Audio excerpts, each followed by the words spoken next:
Welcome back to the channel. I am your host, Making My Mark of this very channel, Making My Mark, and we're about to react to the top 10 matches of 2024 brought to you by Simon Miller from What Culture Wrestling. And I'm going to see how many of these I can agree with, and let me know down in the comments what your favorite matches of 2024 is. Depending on whether you're watching this now when this gets released or some future time, comment down below what are the best matches of 2024. But again, hopefully you guys can enjoy this reaction of yours truly, Making My Mark, as we listen to Simon Miller list off his top 10 matches of 2024. And let's see how many of these he has gotten correct. Again, these are a matter of opinion, so you don't have to agree with it, but we're going to see how many of these I can agree with and which ones that I differ on. There were some pretty good matches in WWE, especially in 2024. WWE is definitely at their best. I can think of one like the main event of WrestleMania Night 2, WrestleMania 40 Night 2, I should say. That whole main event between Cody Rhodes and Roman Reigns, that was a really great match. You had run-ins from the likes of, freaking Seth Rollins in the Shield outfit. You had John Cena and The Rock facing off, and then you had a surprise return with The Undertaker because everybody thought it'd be Stone Cold Steve Austin. So we were swerved on that. But again, it was a great show and a great main event match. Definitely in my top 10 probably of this year. But we're going to get into this video. I'm going to stop the chatting and let Simon Miller do the chatting. So we've arrived at that time of the year. We have to discuss the best match of 2024. Now, my best match is when I beat Paul Robertson in Progress for the Proteus title. And I know I've been going on about this a lot. I'm not. Oh, that's another thing. Shout out to Simon Miller for his stuff that he's doing in wrestling as a pro wrestler himself. He's even been featured, I think it was either 2K19, 20. It was one of those two games. He was featured in WWE 2K's tutorial stuff. I can't remember. It was something to deal with the video game, and he was a part of it throughout that whole process, which was pretty cool. And Simon Miller obviously keeps growing on success when it comes to pro wrestling, content creating, and on the independent wrestling scene. So shout out to him. But back to the video. Not going to stop either, because as I keep telling you, I'm proud. You can check out that match as well on Triller or on Demand Progress. But listen, these are just my thoughts. These are just my opinions. Please go in the comments and tell me how wrong I am. But otherwise, do the salute of death. And let's run down the best matches of this year. Number 10, Braun Strowman versus Bronson Reed from the September 16th Raw. Ooh. So this was, of course, the last. That's a way to start with the top 10 best wrestling matches. That match was okay, but I don't think I'd consider it being in the top 10. Monster standing. One of the major reasons I want to put it in here is because sometimes when people do these lists, they just get into a pattern. The wrestling comes in many forms, including big men, slapping man meat, and I think we need to give them meat to do. What? The Braun Strowman and Bronson Reed just went in there and were like, we're going to have the best time ever. And they threw each other into things. They broke the damn ring. People were being thrown over barricade. People were being thrown out of the announce table. And there was a real sense of dread. It was like, well, listen, these are two big monsters. What if one of them makes the other one explode? We would have cheered because wrestling fans are strange. So ultimately, I just thought this was so fun, and I thought it was so entertaining. And I understand what the modern style is. You go 100 miles an hour, and I appreciate that too. But you also have to have a skill set to be able to pull this one off. That's why I wanted to give it some hullabaloo. Also, I thought Bronson Reed had a terrific year. And as ever, when you book Braun Strowman right, he just knows exactly what to do. Why we shouldn't have screwed him up a few years ago. Do you remember when he should have won that Elimination Chamber or whatever the hell it was? We gave it to Roman Reigns instead. I don't know why we're talking about this. So yes, I wanted to slip it in here, which is a horrible, horrible phrase, but this one just lit me up with glee. That's why I watch entertainment on my TV. That rhymes. So it's true. Number 9, Chris Statlander versus Willow. I don't think I would still put it in my top 10 matches of 2024, but again, this is a matter of opinions. We all don't have to agree. You guys don't have to agree with me. You can agree with him and whatnot, like vice versa. Either situation, it still was a pretty solid match. Bronson Reed is currently out with an injury as of the recording of this video. And hopefully he's able to have a speedy recovery on that. He's supposed to be out until like past WrestleMania and something like that, like 6-7 months or something like that. It's pretty crazy. But again, Bronson Reed, wish the best and your speedy recovery, along with the push to still be great, just like it was already off to a great start before his injury.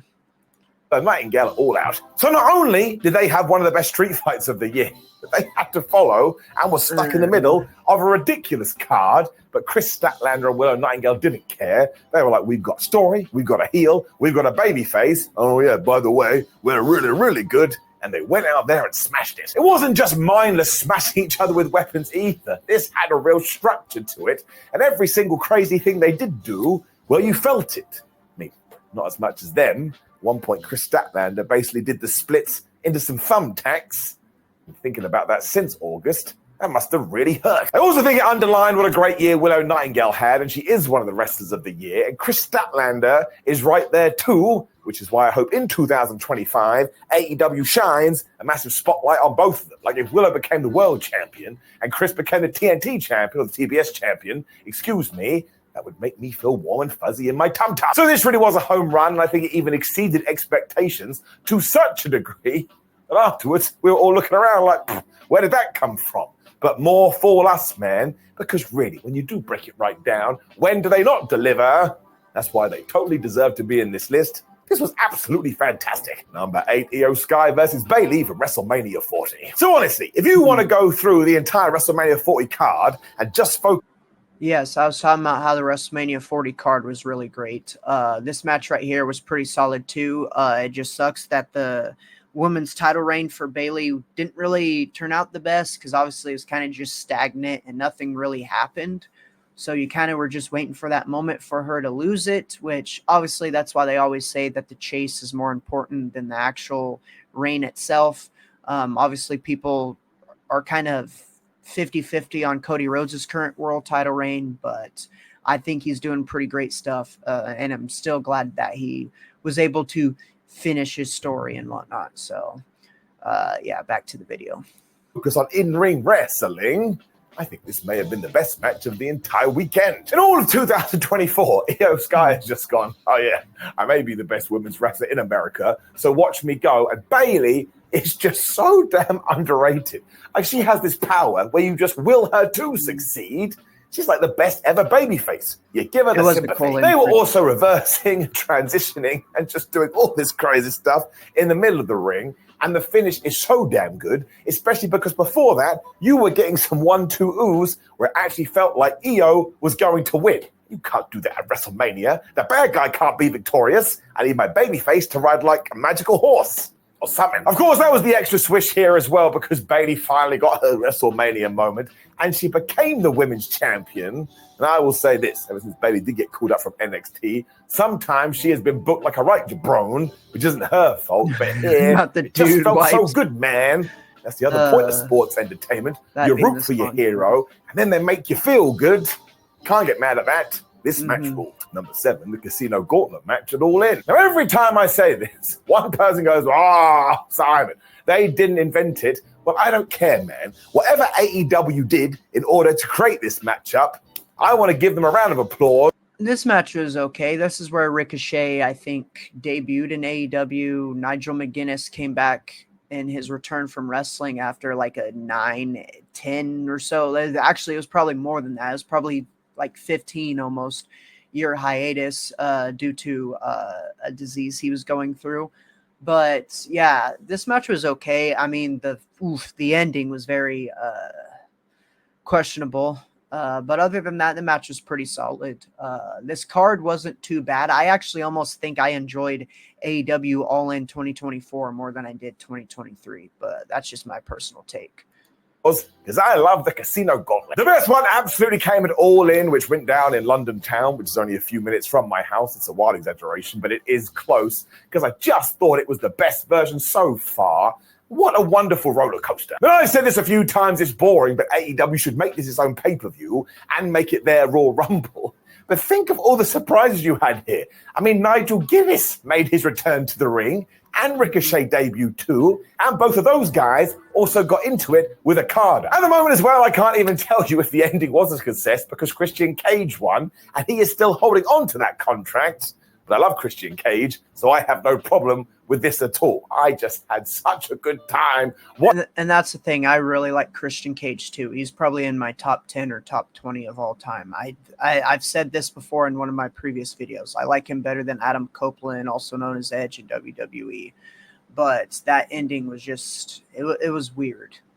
Watching this, and it totally cemented the concept for me. So I keep my fingers crossed that we do kind of do less is more in 2025. Because if this is what we did come up with when we were doing a big event, my gosh, we may be in for a super duper whooper good time. Number 6, Will Ospreay versus MJF at All In, or that episode of Dynamite. Pick whichever one you want. Now, yes, William Ospreay was about to pop up in a lot of these matches, but again, William Ospreay is the best at being William Ospreay. And I don't know how people felt deep down when all of a sudden we learned he was going to be feuding with MJF. Mostly because sometimes people go, oh, MJF, he can only talk into a microphone. No, he is good at cutting promos, but you know what else he's really good at? Wrestling. So when they were trading the international title here, and they built this mini story, although MJF did turn it into the American title, I just thought this was great. And again, if we do jump forward to All In, which I was there live for, seeing Will Ospreay win and do it in front of his hometown, wherever the hell you want to call it, and win a championship that he really did put over the top, I just thought it was absolutely fabulous, which is also the name of a silly show. To me, really, as well, this kind of summed up what AEW is meant to be, because MJF was essentially born there in terms of being on a mainstream stage. And while Will had made his name in Japan, the fact that he jumped across and all of a sudden we were getting this, and it was living up to the quality that you would expect, that's some unbelievable pressure. And they nailed it. The other reason I want to sneak it in here is because I think sometimes when we are talking about matches of the year, we do forget about the build and we do forget about the promo. But man, even if we're talking about that Dynamite we did in Cardiff, Wales, both these guys brought their A game. So yeah, I give it 5 Pretty stars. solid match. 6.25 stars in the Tokyo Dome. Both that and the even though Dynamite neither was in the Tokyo Dome. Go and deal with it. Number 5, Bryan Danielson versus Will Ospreay at AEW Dynasty. I mean, after this was done, I thought to myself, in terms of purely in-ring action, is this the best match I'd ever seen? So when I watched it again for this list, and I still stand here and I'm going, you know what? I think it might be. That's the kind of shib we're talking about. I mean, you really do have one of the best wrestlers from the last generation. I mean, this could be maybe top 15 or 20 of the year. Quite frankly, I guess it's more of just I'm kind of tired of seeing some of these Will Ospreay and Bryan Danielson matches. Not between those two, because obviously this was like their only one-on-one encounter, but it's just their kind of style of matches. It's kind of the same similar format throughout a lot of the year, but they all really had great matches. Like I think Will Ospreay versus Swerve, I think it was at Forbidden Door. That may be in my top. Would that be in my top 10? I think one of those MJF matches, the Dynamite one will probably be in my top 10. But this match right here was probably in my top 15. And maybe of all time, taking on one of the best wrestlers right now and maybe of all time. And they just went out there and cooked. This is one of the reasons why I'm happy that AEW is existing, because they do just go, hey, man, that's what you do. So you're allowed to go and paint your magic. This was just so damn good. It's probably never going to age. It also has real jeopardy because they do come across as stars. So I was like, okay, well, I assume that Will Ospreay is going to win. This is the American Dragon Man, and we know that Ospreay has always looked up to him, so maybe he will squeak out the victory. So you just watch the whole thing on tenterhooks. And the last 5 minutes, I tell you, because you don't know what's going to happen here, and it's just 1, 2, ooh, 1, 2, ooh, 1, 2, ooh. Given this was going to be Danielson's last year of full-time wrestling as well, thank goodness we did get to this. I just want to point this out. If it's not for you and you don't like it, well, I don't actually understand, but you're still allowed that opinion. But that is the kind of pedestal I have put this on. Actually better than I was expecting, which is a dumb thing to say, because many people did think it was going to be the best match of all time. So damn well has to be in lists like this. Number 4, Gunther versus Sami Zayn at WrestleMania 40. Now, this one definitely is in my top 10. This match was phenomenal from the start to a finish, and the fact that Sami Zayn also won it, which was a very much a swerve, because we all wanted Chad Gable during that moment, which I still hope Chad Gable can get that singles push moment. Even with this current group, hopefully they can push him to a singles goal, but it doesn't seem like we're going anywhere close to that at the moment. But this match right here was really phenomenal. Gunther versus Sami Zayn, again, the classic, that ending. I popped when that happened. That was really great. And obviously Gunther went on to become a world champion later on in the year. And Sami Zayn got to reunite with the Bloodline. But yes, this match was really great. The swerve was phenomenal and unexpected. Again, definitely in my top 10. And now we get to go back to WWE and tell you why I love them too. Because if you are talking about professional wrestling companies, who does this kind of storytelling better? Because Gunther had held the Intercontinental title for around about 42 years, and Sami Zayn was the underdog from the underground, meaning for about 85% of this match, he got beaten up, and he got beaten up. I don't know why I'm looking at my wrist. Even if I was wearing a watch, what good would that do? It just meant in the back end when all of a sudden Sammy used the sound of the crowd to turn on his offense and even hit that damn brainbuster into Tina the Turnbuckle. Oh my gosh, you just felt it going through all your extremities. Is Sami Zayn actually going to be the guy to beat Gunther? Flub me sideways he was. That just meant you got this incredible ovation from the crowd, and of course we did it on Wrestlemania. And look at Sami Zayn's face, which is hopefully on the screen right now. You can't fake that. That's a happy man. And that comes out of the TV and it smacks you in the face. So we just proved that Gunther is going to go on to be an all-time Hall of Famer in that place, and that Sami Zayn may be the most underrated wrestler they've ever had on their books. And I mean that. To see him become the IC champion, which was a belt that finally meant something again, well, this was for Boo, man. And I just kissed a fake belt. Number 3, Sting and Darby Allin versus the Young Bucks at AEW Revolution. Sting is in my top 10 favorite wrestlers of all time. I don't think I watched this match. I did watch that pay-per-view, AEW Revolution. Do I remember too much from it? No, because this year has definitely gone by pretty fast. And like I said in a previous video, I haven't really been keeping up to date with AEW like crazy. Not saying that I'm purposely avoiding it or like trying to say, oh, I wish their company could go down under, because that's definitely not the case. There's too many things going on, and their stuff really hasn't interested me a whole lot. But their Hurt Syndicate stuff with like Shelton Benjamin, Bobby Lashley, and MVP, that stuff I've been really keeping up with and tuned in every week. This may be a hot take, but hell, even the Shelton Benjamin versus Leo Rush might be in my top 10. It may be on like 10, 9, or 8, but that match was really great. And yeah, I'm hoping that their career goes pretty far, especially with all 3 of their ages. MVP obviously probably isn't going to wrestle. He's just going to be the manager. But hopefully Bobby Lashley wins a world title, and Shelton Benjamin, hell, hopefully he wins the Ring of Honor world title. I've said this too. On my other platforms before, like TikTok and whatnot. It's only a wish that I hope could come true. Shelton Benjamin, definitely a missed opportunity in WWE. So, of course, twice. This is probably going to be Sting's last ever match, and it was so good. The next time you... Oh, I definitely also seen the clips from this match, though, like Darby getting thrown out of the ring or whatever into that diving glass or whatever, or he jumped into the diving glass outside, something like that. And his entrance with his 2 sons, that was really cool. The old Sting and the Wolfpack Sting and whatnot, and then came out to Seek and Destroy, which is a fantastic song from Metallica. Yeah. You want to retire a legend, it should be mandatory to watch this fight. Darby Allin and the Young Bucks just go out of their way to turn this into something to remember too.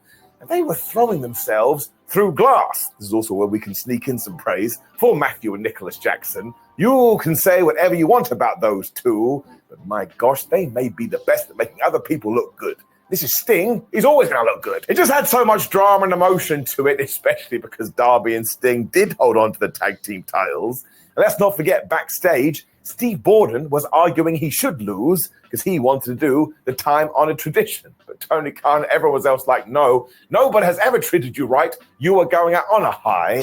And thank goodness we did do this, because when the bell did go ding-ding, I had water coming out of my seeing devices. So if wrestling is about the memories it does leave you with, of course it has to get in the list. Yep, that right there. Surfer Sting, and then, of course, the actual Sting and his other son dressed up in Wolfpack color Sting. That was really cool.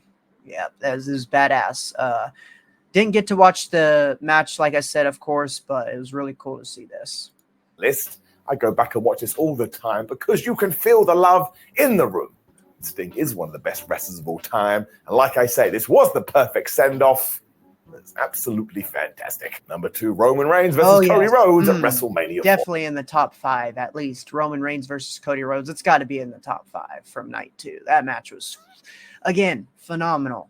Everything, even the over interference, still helped make the match just that much better. And it probably could have still been really great without the interference. But again, that was great. Enjoyable. Cody Rhodes finally got his moment. The first ever Rhodes to win a WWE World Heavyweight Championship. It's so great. It even would have been just a little bit better, even though there's possibly no way it could have been better. But if Dustin Rhodes wasn't contracted to AEW, it would have been awesome to see him a part of this. So this kind of ties into what we were talking about earlier, but you had 2 super duper whooper stars. You had the WWE title. And for the last half of this match, no one fights. People just turn up and they hang out in the ring. That is not a bad thing, though, and it's something I absolutely love from WWE, because you had John Cena, you had Seth Rollins, who for some reason was on his Shield gear, you had Jey Uso, and you had The Rock and the flipping Undertaker. As much as I appreciate the dead man, if it had been Stone Cold Steve Austin in that position, I may be looking at you right now and saying, this is my favorite match of all time. Because it just sums up what sports entertainment is supposed to be. And of course, how does it end? Cody Rhodes becoming the champion and finishing his story.